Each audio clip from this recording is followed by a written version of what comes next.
Evan Graves could spend hours watching meaningless numbers crawl across his screen. His apartment was little more than a dim box stacked with outdated equipment, half-drunk mugs of stale coffee, and computer towers humming under his desk. It suited him, quiet, predictable, separate from the world outside. Late on a Tuesday, Evan noticed something strange in a radio frequency band he usually ignored. A repeating pulse, rhythmic, intentional. He leaned forward, adjusting the gain on his software. Lines of data jumped, stabilized, and formed a recognizable pattern. He rubbed his eyes, convinced fatigue was playing tricks on him. But there it was again. 4 pulses, a pause, then 3. Over and over with absolute precision. He ran a decoding routine, though the signal made no sense in any known standard. Maybe it was military? Weather interference? A deep space echo from a defunct satellite? Still, his gut insisted it wasn't random. He shifted in his chair, pulling the microphone closer. "If you're a test beacon," he said to no one, "I'll buy a pizza and get back to work. But if you're not..." He knew how foolish he sounded, speaking into a cold room, but habit had a way of making him talk to empty air. Hours passed. Evan kept adjusting parameters, shifting frequency bands, isolating harmonics. Somewhere around 3 in the morning, the repetition changed. He froze. Now it pulsed in a new pattern, then switched again, almost as if responding to the code he'd been trying to push through the static. It felt impossible. His hands trembled as he typed a reply. "Repeat," he entered, then pushed the carrier wave back. The message came faster, tight sequences flashing on his monitor. The computer speakers clicked on with a faint tone. A voice, layered through multiple harmonics, emerged. "Do you hear me?" Evan forgot to breathe. He replayed the recording, making sure he hadn't hallucinated the phrase. But there it was, a voice with no accent, calm and clear. "Do you hear me?" He tried to answer, but his throat refused to work. His hands flew across the keyboard instead. "Who are you?" he typed. "Where are you?" For a long moment, nothing. Only the hush of his computer's fan, rattling against its case. Then the voice returned, this time with a tone that seemed almost gentle. "I will come to you." Evan's skin prickled. He replayed the phrase over and over. Outside, the night had turned still, broken only by the soft hum of streetlights far below his window. "I will come to you," he whispered back. He stayed up until sunrise, unable to look away from the monitor, convinced that for the first time in his life someone, or something, was speaking only to him. Evan barely slept after hearing that voice. He tried to rationalize it as a prank, a strange software glitch, even a hallucination from too many nights alone at his screens. But deep down, none of those explanations satisfied him. By mid-morning he was pacing his small apartment, running through every possibility. Maybe he should call someone? But who? The authorities would treat him like a conspiracy nut, and his friends wouldn't believe him. He set the problem aside and opened the window to let in the breeze, hoping fresh air might clear his head. That was when he saw her. A woman stood on the fire escape, resting one hand against the railing. Her clothes looked woven from fibers that shimmered faintly, but in a pattern that almost seemed to shift with the sunlight. She had dark hair cropped short, a slender frame, and eyes so steady they made Evan's pulse skip. For a long moment they only stared at each other. Finally she spoke. "Evan Graves." He jumped, knocking over a half-empty coffee mug. "How do you know my name?" She stepped closer. "You answered my call." His mouth went dry. You sent that transmission?" "Yes." Evan struggled for words, feeling ridiculous. "Who are you?" The woman paused as if considering how much to reveal. "My name is Sira. I come from a place outside what you would call your universe." Evan swallowed hard, mind churning with disbelief. "Outside my universe?" She nodded. "We monitor other planes of existence. Your world is in danger of being touched by a force you don't yet understand. I came because you responded. That means you can help." Evan shook his head. "Help? I'm nobody. I run code, I chase signals, That is exactly why you can help." He rubbed at his temple. None of this was making sense. But the look in her eyes, calm, certain, cut through the fog of doubt. "How did you even get here?" he asked, voice cracking. Sira lifted a small device no larger than a deck of cards. Lights rippled across its surface. "This allows me to cross the boundaries between worlds. But it won't stay open long. The passage is unstable." He glanced around the apartment, suddenly aware of how small and unprepared he was for anything resembling another universe. "So, what now?" Sira smiled just faintly. "If you let me, I can show you what lies beyond." Evan's mind screamed that this was impossible, Absurd, completely out of reach. But a sharper part of him whispered that he'd been waiting for something exactly like this his entire life. He stepped forward, heart hammering. "Show me." Evan stood frozen, torn between panic and awe. He had never been the sort to leave his apartment for more than groceries, yet here was someone offering him the impossible. Sarah extended her hand. Her expression was patient, but Evan could tell she was watching him closely. "You don't have to decide in this moment," she said gently. "But there isn't much time." He looked at her, then at the strange device in her grip, its lights cycling through unfamiliar colors. Somehow it felt more real than any science fiction he'd ever read. Evan exhaled, trying to slow the rush of thoughts. Why me? Out of everyone on this planet, why me? Sarah stepped through the window, onto the worn carpet of his living room, as if she'd been there 1,000 times before. "Because you answered," she told him. "Most would have ignored the signal or called it noise. But you saw the pattern." "That doesn't make me qualified to save a universe," Evan stammered. Sarah shook her head. "I'm not asking you to save mine. I'm asking you to help me understand yours." He blinked. "You came all this way, to study Earth?" "In part," she said, folding her hands. "But also to keep the bridge from collapsing in a way that could harm both our worlds. My people can only intervene so much. We need your insight, your observations. You already know how to listen." Evan laughed, a brittle, tired laugh. "You really think some guy with a data hobby is your best option?" "Yes." The word landed like a stone. Sarah didn't blink, didn't waver. She simply waited as if she had all the time in the world. And maybe, in her universe, she did.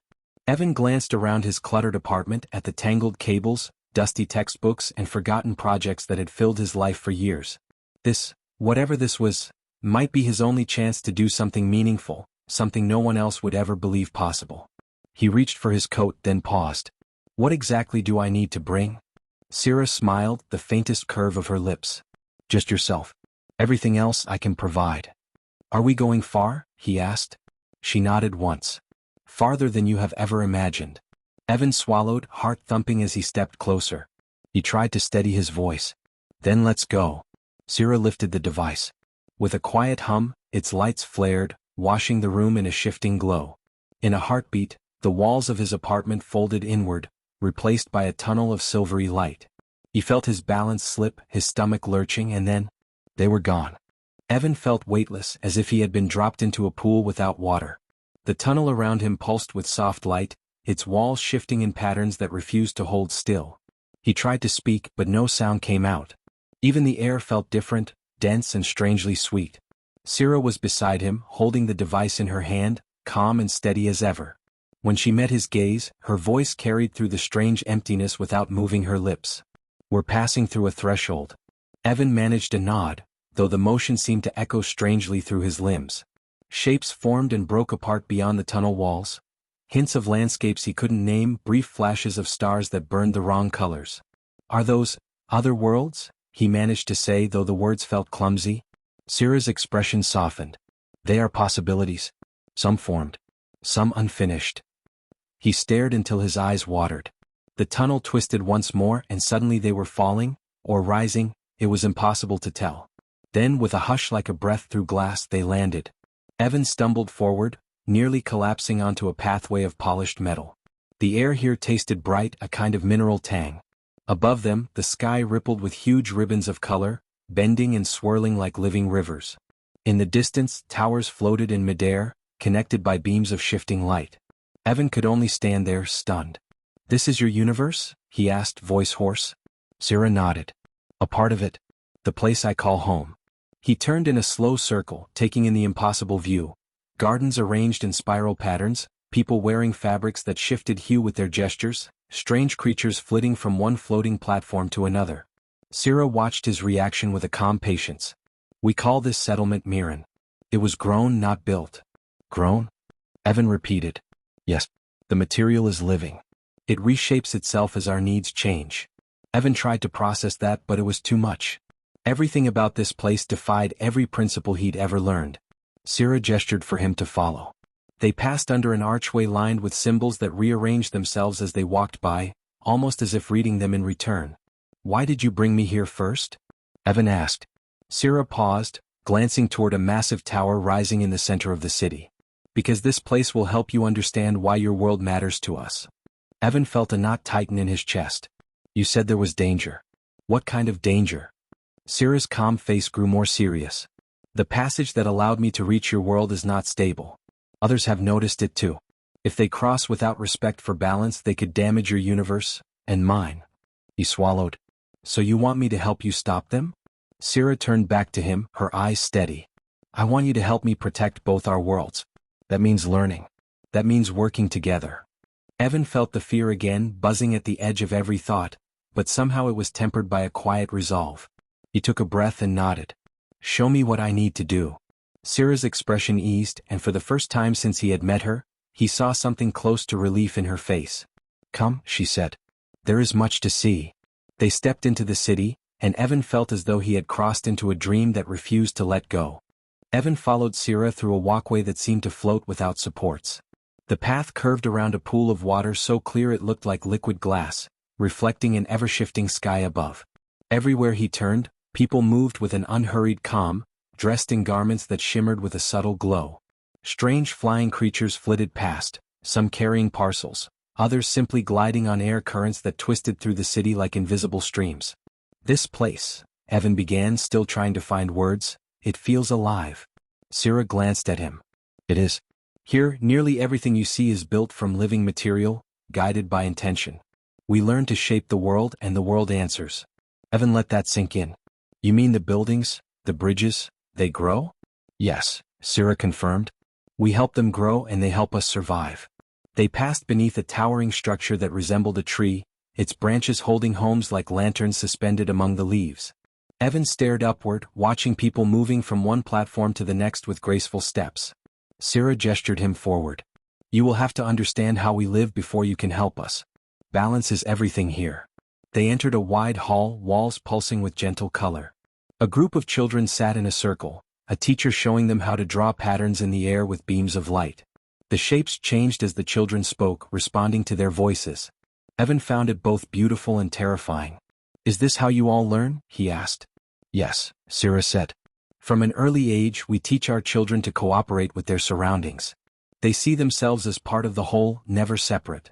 He nodded, absorbing every detail. It was so different from Earth, where people built in concrete and steel, constantly tearing down and replacing. Here they guided things into existence with care. They stepped back outside and Sira led him toward the central tower, its sides gleaming like polished seashell. A platform lifted them effortlessly as if carried by a quiet breeze, rising level by level until they stood high above the city. From there, Evan could see the entire settlement laid out like a pattern in perfect harmony, floating gardens, walkways that bent through trees, clusters of structures drifting gently together. Sira rested a hand on a rail that rippled under her touch. Do you see why this place matters? He swallowed, fighting the tightness in his throat. Yes, I see it. She turned to him, her face solemn. Then you see why letting another force cross into your world, one that has no respect for balance, would be disastrous. Evan nodded slowly. If they come through, they might destroy everything. Sira's voice was steady. Not just here. Your world too. A sudden breeze tugged at his sleeves, and Evan realized he had been standing motionless for several minutes, trying to take it all in. What do I do first? He finally asked. Sira gave a faint smile, one that barely touched her eyes. We start by showing you how to listen.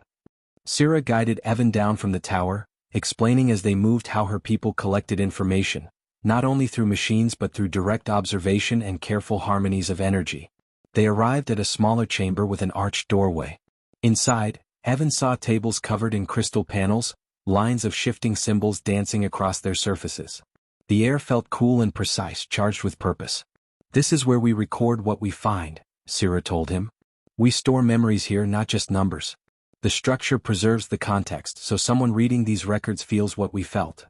Evan stepped closer to one of the panels, watching streams of data wrap around tiny glints of color.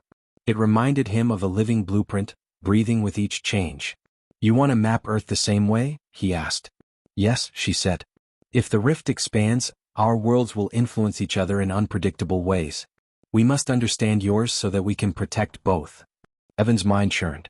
He had studied radio signals, yes, but he had never imagined carrying the responsibility of preserving entire cultures. He took a deep breath. How do I help? Sira pointed to a smaller crystal, no larger than a coin. This is a recorder. It will gather sensory patterns wherever you go.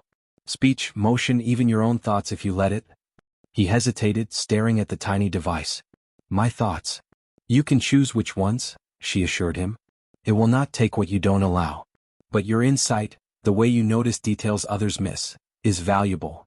Evan picked up the recorder, feeling its smooth surface shift faintly under his fingertips, almost like skin responding to warmth.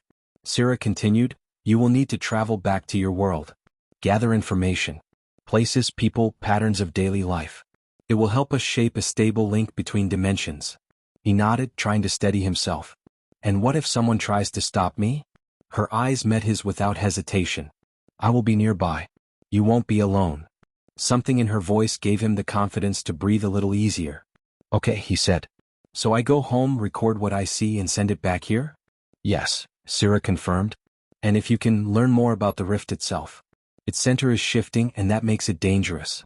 Evan closed his hand around the crystal. It felt warmer now, as if it recognized him. Sira walked with him back to the platform. I will open the passage for you, she explained. It will remain stable for a short window. When you are ready to return, focus on this tower. Think of it clearly and the link will guide you home. He swallowed. And if I get lost? She placed a reassuring hand on his arm. I will find you.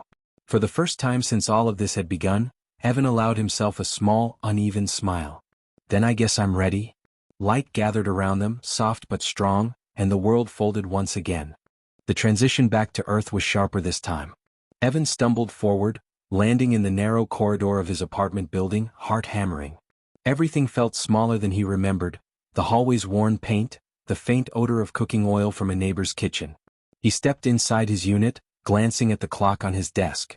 Hours had passed, though it felt like only moments in Sira's world.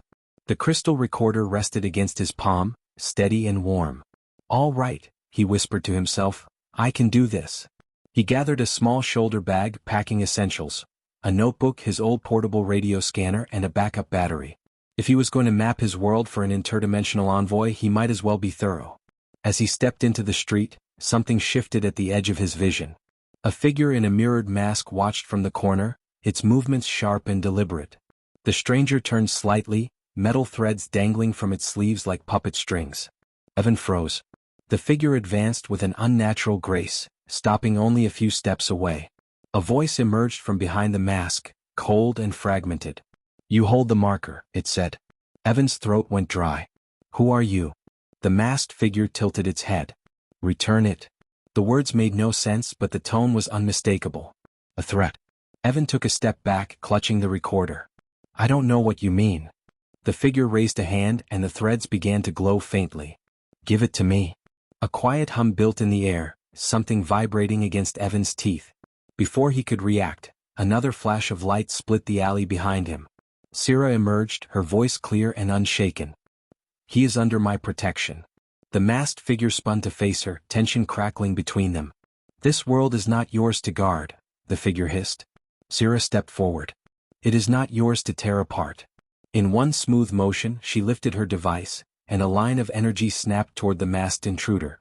Sparks exploded, forcing the figure back. Evan took the chance to duck behind a dumpster, heart pounding. The figure regained its balance and lunged, threads striking the ground like lashes. Sira dodged, her movements quick and precise. A second burst of energy knocked the attacker into the far wall. Bits of plaster rained down, the scent of scorched metal filling the air. Evan dared a glance around the corner. The masked figure struggled to rise, then finally retreated, vanishing into a swirl of rippling light. Silence followed, broken only by Evan's ragged breathing. Sira turned toward him, her expression calm. They will try again, she said. Evan wiped sweat from his forehead. What was that? One of those who would cross without permission, Sira explained. They want the rift to grow so they can strip what they need. He swallowed hard. So they're going to keep coming? She nodded. Yes. That is why we must move quickly. Evan looked down at the crystal in his hand, its gentle glow steady in the dark. Okay, he said, voice steadier than he expected. Tell me what to do next. Sira wasted no time. She pulled Evan back through the side alley, scanning for any sign of the masked intruder's return. The faint glow of her device trembled in her grip, picking up ripples in the air that Evan could barely see. They will send more, she warned, voice low but steady. We must leave now. Evan looked around at the street, his street, as if seeing it for the last time. Garbage bins lined the cracked sidewalk, traffic lights flickered in the distance, and overhead wires drooped from leaning poles. All of it felt suddenly fragile, as if any wrong step might break it apart. "Where can we go?" he asked. Sierra glanced toward the sky, eyes tracking something only she could sense. "There is a safe fold nearby, but we must hurry." They cut across the avenue, dodging a bus that honked furiously as it swerved. Evan's heart raced, the crystal recorder hot against his chest. At the edge of a playground, Sierra stopped and raised her device. Threads of light laced out from it, dancing along the rusty swing sets and overgrown grass. A hidden doorway formed in the air, its edges rippling like a reflection on water. Evan swallowed hard. "That's not a door." Sierra met his eyes. "It is enough." A high-pitched whine made them both turn. Two more figures in mirrored masks approached, moving with the same eerie precision as the first. Sierra extended her arm toward Evan. "Go." He hesitated for one heartbeat, then jumped through the rippling passage. Cold seized him, a biting chill that stole his breath. His vision twisted, smearing the playground into streaks of color. He landed hard on a floor that felt warm and slightly soft, as if made of thick woven cloth. The air was filled with a scent he couldn't place, like herbs mixed with electricity. A moment later, Sierra followed, stumbling but unhurt. Behind her, the two masked figures struck the edge of the doorway, sending bright flashes through the opening. Sierra spun and slammed her device against the ground. The doorway collapsed, vanishing in a burst of light that left a faint ringing in Evan's ears. Silence. They were inside what looked like a circular chamber, walls stitched with flowing symbols that shifted as Evan tried to read them. A faint hum moved through the floor, like a quiet heartbeat. Sierra steadied herself, breathing hard. "They will not follow here," she assured him. Evan forced his voice to work. "Where is here?" She looked around, her shoulders relaxing a fraction. "An anchor station. It exists between layers. No one can track you here unless they know the pattern." He let out a shaky breath, taking in the dim blue glow from the walls, the subtle rhythm pulsing beneath his feet. "So what now?" Sierra straightened. "Now we plan. We cannot collect information out in the open anymore. They will watch for you." Evan nodded, fingers brushing the recorder at his collar. "Then we go underground." She offered a small, resolute smile. "Yes, and we go together." Evan took one more glance at the sealed doorway behind them, then followed Sierra deeper into the station, ready for whatever came next. The anchor station seemed to exist outside time. Evan had no idea how long he and Sierra had been there, the walls neither brightened nor darkened, only pulsing with a quiet rhythm that marked no hours. Sierra worked with calm focus, tuning the device in her hands. Lines of light crawled across its surface, flashing patterns too quick for Evan to decipher. "Is it still open?" he asked, breaking the hush. She nodded. "The rift is stable for now. But it's growing. I can sense the distortions pulling at the edges." Evan studied the shifting symbols on the walls. "If it tears wider, what happens?" Sierra's expression turned grave. "Then not only our enemies will pass through, anything caught in its wake could merge with something on the other side. You would see cities rewritten, people changed." He swallowed, trying to picture that. "So how do we stop it?" Sierra turned the device, adjusting a ring of metal along its edge. "We must collapse the opening in a controlled way. Your thoughts are still linked to the recorder. I will need your signal pattern to help steer the closure." "Wait," Evan said, startled. "My thoughts?" She looked at him, eyes steady. "The pattern you carry is unique. You linked to the rift when you answered its first call. If you focus on the image of what you know, your home, your world, it will help me seal the boundary." Evan shifted from foot to foot, suddenly aware of the weight on his shoulders. "What if I mess it up?" Sierra gave the faintest hint of a smile. "Then I will be here to correct it." He let out a breath and nodded. "Okay. What do I do?" "Sit," she told him, motioning to a shallow platform built into the floor. "Close your eyes, think of your world. Think of it as clearly as you can. Let everything else fade." Evan lowered himself onto the platform. He tried to ignore how the walls seemed to respond to each of his movements, as if waiting for his signal. He closed his eyes. He pictured the cracked pavement outside his apartment, the squeal of brakes from buses rolling down the avenue, the smell of cheap fried food from the corner shop. He pictured the faces of strangers, the chatter of his co-workers, the clatter of dishes at the local cafe. He felt a soft pressure against his thoughts, Sierra guiding him. "Keep going," she said softly. He thought of sunlight striking chipped window frames, of kids on bicycles, of the old radio towers rising against the skyline. The station around him seemed to pulse in rhythm with his memories. Then a harsh tremor rattled the walls. The rift, somewhere nearby, was fighting back, Evan realized. Syrah's voice came again, calm but with an urgency underneath. Focus, Evan. Picture the moment you first heard the signal. Hold to it. He forced himself to replay that night. His monitors flickering, the pattern breaking through the static, that voice calling to him. Do you hear me?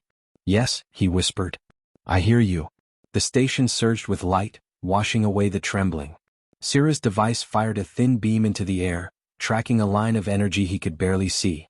The rift, miles beyond their reach, began to twist inward. Evan felt it through some hidden sense, a tearing that slowly sealed, its hungry pull easing. The floor steadied beneath him. Syrah exhaled. It is working. Evan opened his eyes, heart hammering. Did we do it? For now, she answered, relief plain on her face. We slowed it, but there is more to finish. He nodded, exhausted but ready. Then let's finish it.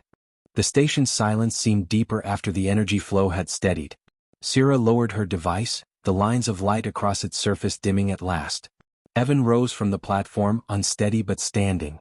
His mind felt raw, as if every thought had been opened and tested. Is it closed? He asked, voice hoarse. Syrah nodded. The breach is sealed. Its pattern has been rewritten so nothing else can pass through, for now. For now, Evan repeated. How long until it tries to open again? Syrah paused, studying the shifting symbols on the walls. That depends on what remains on the other side. There are still forces that would try to force it open. Evan rubbed the back of his neck, looking around the anchor station. I guess I should get used to being part of this. Syrah's gaze softened. You are already part of it. The moment you answered that call, you became a bridge. He let out a quiet laugh, tired but honest. A bridge. Between what, exactly? Between questions and answers, she told him, between one universe and another. That's not something you can leave behind. He thought about the apartment he used to consider his entire world, about the pizza boxes and blinking monitors, the late nights running code just to feel alive. I don't know if I'm ready to keep doing this, he admitted. Syrah stepped closer. No one ever truly is. But you will not be alone. He met her eyes, steady and calm. There was no drama in them, just a quiet promise. So what happens now? He asked. Now, Syrah said, you come with me. There is still more to learn. More to protect. The breach may return or others like it may appear. We will need to watch. Evan took a deep breath. It felt impossible but somehow right. Okay, he said. Show me where to start. Syrah smiled, the first genuine smile he had seen from her since they met. She reached for the device again, powering up a soft glow that wrapped around them both. Together they stepped into the light. For one brief instant, Evan caught a glimpse of what might come next. New worlds, new voices, new questions waiting. And this time he would answer them willingly.